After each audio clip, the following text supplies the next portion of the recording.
নমস্কাৰ মৰমৰ ছাত্ৰ-ছাত্ৰীসকল আশা কৰিছো তোমালোকে সকলোৱে ভালে আছা আৰু তোমালোকে তোমালোকৰ অধ্যয়ন ঠিকমতে কৰি আছা সো আমি বৰ্তমানে আমাৰ নৱম অধ্যায় বীজগণিতীয় ৰাশি আৰু ইয়াৰ অভেদসমূহ আমি এই অধ্যায়টি আলোচনা কৰি আছিলো সো আমি সাধাৰণতে ইতিমধ্যে এই নৱম অধ্যায়ৰ ইতিমধ্যে 9A 9B 9C আৰু 9D ৰ বিষয়টো এই কেইটা চেপ্টাৰটো শেষ কৰিছোৱে আৰু ইতিমধ্যে 9E ৰো ইতিমধ্যে 1 2 আৰু 3 নম্বৰটো কৰিছো তে হলে সো আজি 4 নম্বৰটো চাও তোমালোকে তোমালোকক 4 নম্বৰটোত কি দিয়ে আছে বৰ্গমূল নিৰ্ণয় কৰা গতিকে ইয়াতে 4টা দিয়ে আছে 4টা দিয়ে থাকিলে মই 4টা নকৰো মই দুটা কৰিম বাকি দুটা তোমালোকে নিজে কৰিবা তাৰ পিছতে 5 নম্বৰটোত আমাক দিছে আমাৰ অভেদ ব্যৱহাৰ কৰি মান নিৰ্ণয় কৰা ইয়াতে 3টা দিয়ে আছে গতিকে ইয়াৰো মই দুটা কৰিম বাকিটো তোমালোকে কৰিবা তোমালোকে প্ৰত্যেককে কিতাপখন উলিয়াই লোৱা আৰু অনুশীলন তোমালোকে এই প্ৰশ্নবিলাক চাই যোৱা এতিয়া আমি আৰম্ভ কৰিছো আমাক 4 নম্বৰটো কি কৈছে 4 ৰ একটোৱে কৰিছো প্ৰথমতে 1 নম্বৰটো দিয়ে আছে আমাক কিমান x square minus 14x plus 49 গতিকে আমি এইটো সমাধান কৰো গতিকে দিয়ে আছে আমাক x square minus 14x plus 49 হলে আমি ইয়াক কি বুলি লিখিব পাৰিম x square minus twice ab 2 into a মানে কিমান আছে x স্কয়াৰৰ বৰ্গমূল অৰ্থাৎ x into b মানে কিমান আছে b স্কয়াৰৰ বৰ্গমূল অৰ্থাৎ b স্কয়াৰ মানে আছে 49 ৰ বৰ্গমূল হ'ব 7 plus 7 স্কয়াৰ হলে এতিয়া আমি ইয়াক ডাইৰেক্টলি লিখিব পাৰো a - b হোল স্কয়াৰ অৰ্থাৎ x - 7 হোল স্কয়াৰ এতেকে নিৰ্ণয় বৰ্গমূল হ'ব প্লাস মাইনাস x - 7 আশা কৰো তোমালোকে প্ৰত্যেকই বুজি পাইছা একো টান নহয় ভালদৰে মন দিয়া একেবাৰে সহজ আমি স্টেপ বাই স্টেপ যদি কৰি যাও একো টান নহয় মেইনলি আমাৰ সূত্ৰ কেইটা মনত থাকিব লাগিব তাৰ উপৰি আমাৰ নেওতাখন লাগিব এতিয়া আমাক 2 নম্বৰটোত কি দিয়ে আছে 2 নম্বৰটোত দিয়ে আছে x square minus x plus 1/4 equal to ইয়াক কি বুলি লিখিম x স্কয়াৰ তো x স্কয়াৰে থাকিব x square minus 2 into x a মানে আছে x আৰু b মানে আছে 1/4 ৰ বৰ্গমূল অৰ্থাৎ 1/2 into 1/2 plus 1/2 হোল স্কয়াৰ গতিকে এতিয়া আমি ইয়াক লিখিব পাৰো x minus 1/2 হোল স্কয়াৰ এতেকে নিৰ্ণয় বৰ্গমূল হ'ব প্লাস মাইনাস x minus 1/2 গতিকে ইয়াৰ উত্তৰ এইটোৱে একেবাৰে সহজ তে এতিয়া আমি 5 নম্বৰটো লৈকে গৈছো 5 নম্বৰটো দিয়ে আছে আমাক অভেদ ব্যৱহাৰ কৰি মান নিৰ্ণয় কৰা আমাক অভেদ ব্যৱহাৰ কৰিহে মান উলিয়াব কৈছে দেই ডাইৰেক্ট যদি আমি ইয়াক পূৰণ কৰি ফেলে আমি সৰল কৰো তেতিয়া হলে আমাৰ উত্তৰটো মিলিব হয় কিন্তু তেতিয়া আমি নম্বৰ নাপাম আমাক অভেদ ব্যৱহাৰ কৰিহে মান নিৰ্ণয় কৰিব কৈছে গতিকে ইয়াতে দিয়ে আছে 1.04 into 1.04 minus 2 into 1.04 into 0.04 plus 0.04 into 0.04 হলে এতিয়া আমি ইয়াক কি লিখিব পাৰো আমাৰ সাধাৰণতে 1.04 into 1.04 আছে অৰ্থাৎ দুটা পূৰণ হৈ আছে অৰ্থাৎ আমি তাক কি বুলি লিখিব পাৰো 1.04 হোল স্কয়াৰ minus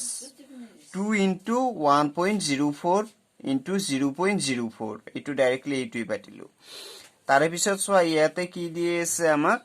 0.04 into 0.04 হলে আমি ইয়াক লিখিব পাৰো যে 0.04 হোল স্কয়াৰ গতিকে এতিয়া আমি লিখিব পাৰো a minus b whole square বুলি অৰ্থাৎ 1.04 minus 0.04 whole square equal to আমাৰ 1.04 ৰ পৰা যদি 0.04 মাইনাস কৰো কিমান পাম 0.04 ৰ পৰা 0.04 গলে তো তোমাৰ 0 এ থাকিব আৰু ইয়াতে তোমাৰ 1 আছে গতিকে 1 থাকিব আৰু হোল স্কয়াৰ আছে গতিকে স্কয়াৰ 1 স্কয়াৰ ইকুৱেল টু 1 আৰু ইয়াৰ উত্তৰটো হল এইটো গতিকে চোৱা আমাৰ নেক্সট 2 নম্বৰটো তোমালোকক কি দিয়ে আছে 2 নম্বৰটো তোমালোকক দিয়ে আছে ইয়াতে 225 plus 121 minus 30 into 11 divided by 4 এতিয়া চোৱা আমি 225 কি বুলি লিখিব পাৰো 15 স্কয়াৰ বুলি লিখিব পাৰো আমি জানো যে 15 15 গুণ কিমান 225 প্লাস 121 ক আকৌ আমি কি বুলি লিখিব পাৰো 121 ক আমি লিখিব পাৰো 11 স্কয়াৰ বুলি মাইনাস twice ab অৰ্থাৎ 2 into a মানে আছে 15 into b মানে আছে 11 এতিয়া চোৱা তলত আছে তোমাৰ 4 এতিয়া চোৱা আমি ওপৰৰ হিনিক আমি ডাইৰেক্ট আমি কি বুলি লিখিব পাৰো a - b হোল স্কয়াৰ সূত্ৰত লিখিব পাৰো অৰ্থাৎ 15 - 11 whole square divided by 4 equal to 4 square by 4 অৰ্থাৎ আমাৰ 15 ৰ পৰাই যদি আমি কি কৰো 11 বিয়োগ কৰো তেতিয়া হলে আমি কিমান পাম 4 পাম যেটো হোল স্কয়াৰ আছে গতিকে আমাৰ 4 টো স্কয়াৰ হ'ব বাই 4 এতিয়া সব 4 স্কয়াৰ মানে কিমান 4 দুটা পূৰণ হৈ আছে অৰ্থাৎ 4 into 4 divided by 4 এতিয়া 4 ৰে 4 ক এবাৰ যাব 1 into 4 আমি কিমান পাম 1 into 4 হলে 4 ইয়াৰ উত্তৰ হল এইটো গতিকে ইয়াৰ 3 নম্বৰটো তোমালোকে নিজে কৰিবা এতিয়া সো আমি 6 নম্বৰটো লৈকে গৈছো 6 নম্বৰটো তোমালোকক কি দিয়ে আছে x minus 1 by x equal to 5 হলে x square plus 1 by x square আৰু x to the power 4 plus 1 by x to the power 4 ৰ মান নিৰ্ণয় কৰা এতিয়া চোৱা আমাক দিয়ে আছে যে x minus 1 by x equal to 5 দিছে আৰু এতিয়া আমাক উলিয়াব দিছে x square plus 1 by x square আৰু x to the power 4 plus 1 by x to the power 4 ৰ মান উলিয়াব কৈছে সো দিয়া আছে x minus 1 by x equal to 5 এতিয়া চোৱা এতেকে x square plus 1 by x square equal to কি হ'ব x minus 1 by x whole square plus 2 into x into 1 by x কাৰণ সো আমি ইতিমধ্যে পাইছিলো যে আমাৰ a square plus b square equal to কি পাইছিলো a minus b whole square plus twice ab পাইছিলো গতিকে a মানে আছে ইয়াতে তোমাৰ x b মানে আছে 1 by x গতিকে x minus 1 by x whole square plus 2 into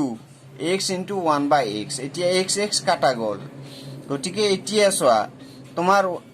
x minus 1 by x মানে আমাক কিমান দিয়া আছে x minus 1 by x মানে দিয়া আছে আমাক 5 গতিকে 5 স্কয়াৰ প্লাস 2 2 into 1 2 এতিয়া চোৱা 5 স্কয়াৰ মানে কিমান হ'ব অৰ্থাৎ 5 5 গুণ কিমান 25 প্লাস 2 ইকুৱেল টু 25 27 25 ৰ লগত যদি আমি 2 যোগ কৰো তেতিয়া হলে আমি কিমান পাম 27 পাম আশা কৰো তোমালোকে প্ৰত্যেকই বুজি পাইছা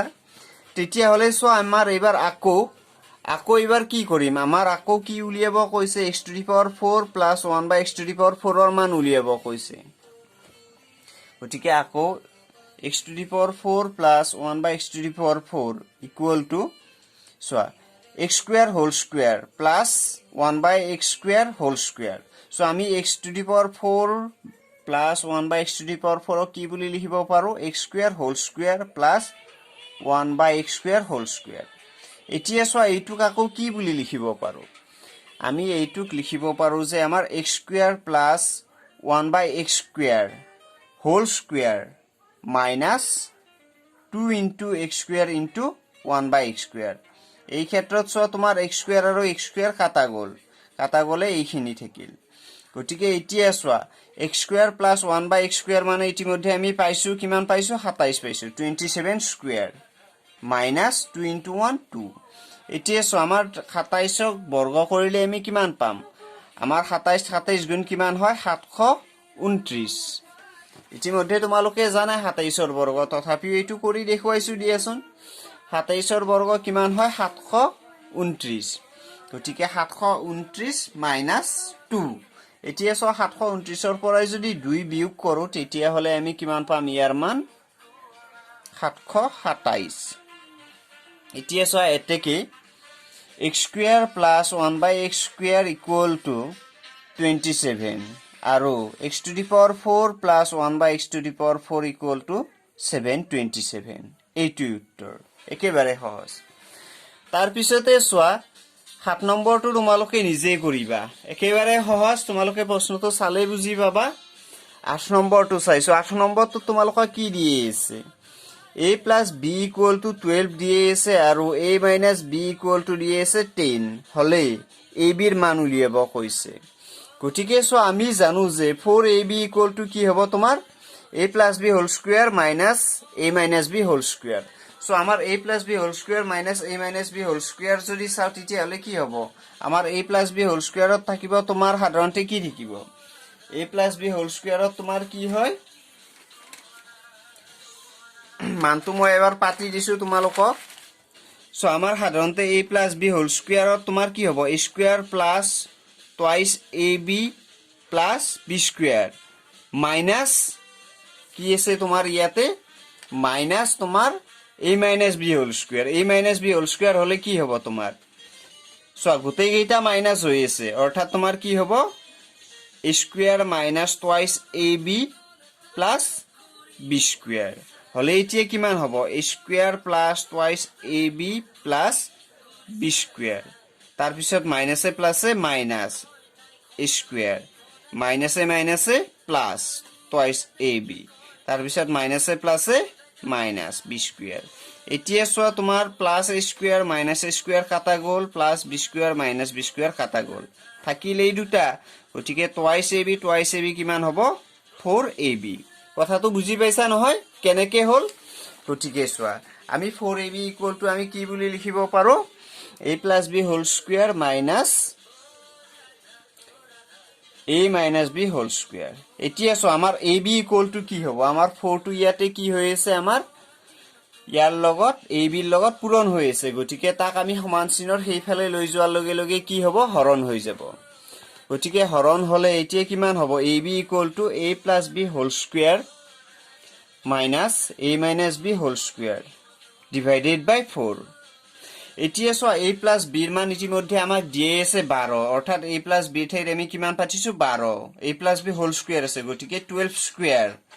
মাইনাস আছে minus Dilu a minus b মানে দিয়ে আছে তোমালোকক 10 গতিকে 10 আৰু ইয়াতে a minus b whole square আছে সেই গতিকে 10 টোৰ ওপৰত আমি square Dilu 10 square divided by 4 কথাটো বুজি পাইছা নহয় equal to so 12 square মানে কিমান হ'ব 12 square মানে কিমান হ'ব 144 তাৰ পিছত সোয়া মাইনাস আছে মাইনাস দিলা 10 square মানে কিমান হ'ব 100 divided by 4 এতিয়া সোয়া 144 ৰ পৰা যদি 100 মাইনাস কৰা তেতিয়া কিমান পাবা 44 divided by 4 এতিয়া 44ক 4 ৰে কেইবাৰ যাব 11 বাৰ যাব গতিকে আমাৰ 44ক 4 ৰে 11 বাৰ যাব গতিকে ইকুয়াল টু আমি কিমান পালো 11 অৰ্থাৎ ab ৰ মান আমি কিমান পালো 11 আৰু ইয়াৰ উত্তৰটো হৈছে এইটো এতেকে নিৰ্ণয় ab ৰ মান কিমান হ'ব 11 আশা কৰো প্ৰত্যেকই বুজি পাইছা কাৰোটো একো অসুবিধা নাই সো ইতিমধ্যে আমি বৰ্তমানলৈকে যিখিনি কৰিলো বা বৰ্তমানলৈকে আমি এই অনলাইন পাঠদানতো আমি যিখিনি আমি আলোচনা কৰি আছো আশা কৰো তোমালোকে প্ৰত্যেকই গুৰুত্ব সহকাৰে ক্লাছটো লৈছা প্ৰত্যেককে কৈছো বাৰম্বাৰ কৈছো মই যে ক্লাছটো তোমালোকে গুৰুত্ব সহকাৰে লবা আৰু যিবিলাক বস্তু তোমালোকক কোৱা যায় তোমালোকে ঘৰত বেছিকৈ প্ৰেক্টিস কৰিবা কাৰণ যদিহে প্ৰেক্টিস নকৰা হয়তো তোমালোকে পিছত পাহৰি যাবা হেহে কৈছো বেছিকৈ প্ৰেক্টিস কৰিবা তেহলে আজি ভিডিওটো আৰু বেছি দীঘলীয়া নকৰো এইখিনি কৈ বা আমি এইখিনি আলোচনা কৰি আমি এই ভিডিওটো সামৰণি মাৰিলো তেহলে তোমালোকে পঢ়িবা আৰু বাকি যি কেইটা তোমালোকক গৃহ কাৰ্য দিলো ধৰিলোৱা 7 নম্বৰটো তোমালোকক গৃহ কাৰ্য দিছো তাৰ পিছত তোমাৰ আৰু ইতিমধ্যে 5ত 3টো গৃহ কাৰ্য ঠিক এই ধৰণে যি কেইটা গৃহ কাৰ্য দিছো গৃহ কাৰ্য কেইটা তোমালোকে কৰিবা আৰু তোমালোকৰ বৰ্তমানলৈকে দেখা পাইছো যে বহু কেইজনে কিন্তু গৃহ কাৰ্য দেখুৱাই নাই তেওঁলোকে ঘৰত মুঠেও প্ৰেক্টিচ কৰাই নাই কিজানি ঘৰত প্ৰেক্টিচ কৰিবা আৰু যদিহে প্ৰেক্টিচ নকৰা কিন্তু তোমালোকৰ নিজৰে ক্ষতি হ'ব বাৰু হ'ব দিয়া তে পুনৰ লগ পাম নতুন এটা ভিডিঅ'ত